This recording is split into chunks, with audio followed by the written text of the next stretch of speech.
above 65 years of age, 65 வயசு மேல இருக்கக்கூடிய அனைவருமே வந்து இந்த இன்ஃப்ளூயன்ஸான்ற வேக்சினை கண்டிப்பாக எடுத்துக்கணும். 65 வயசுக்கு கம்மியா இருக்கவங்க யாருக்கெல்லாம் வந்து ஒரு pressure, sugar, heart problem, kidney problem, இல்லை கேன்சருக்கான ட்ரீட்மெண்ட் எடுத்துகிட்டு இருக்காங்க, மெயினாக அவங்களுக்கு வந்து லங்ஸ் ரிலேட்டடான இஷ்யூ ஏதாவது இருந்து அடிக்கடி சளி, இருமல் அப்படின்னு வந்துக்கிட்டே இருக்குன்னா கன்ஃபார்மாக அவங்க இந்த வேக்சின் எடுத்துக்கணும்.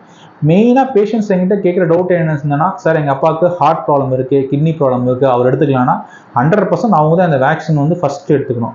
ஸோ இன் ஷார்ட், 5 வயசுக்குள்ளே இருக்கக்கூடிய குழந்தைகள் அனைவரும் எடுத்துக்கணும். கவர்மெண்ட் ரூல்ஸ் அது. 5 வயசுக்கு மேலே இருக்கக்கூடிய குழந்தைகள் அடிக்கடி சளி, இருமல் தொந்தரவுகள் வந்துகிட்டே இருக்குது, இல்லை அவங்களுக்கு வந்து வீசிங் மாதிரி ஏதாவது தொந்தரவு இருக்குது, அடிக்கடி வந்து ஹாஸ்பிட்டல் போய்ட்டு நெபுலைசேஷன் வச்சுக்க வேண்டிய தேவைகள்லாம் வந்துட்டு இருக்கு அப்படின்னாலும் அவங்க வந்து இந்த வேக்சின் எடுத்துக்கணும்.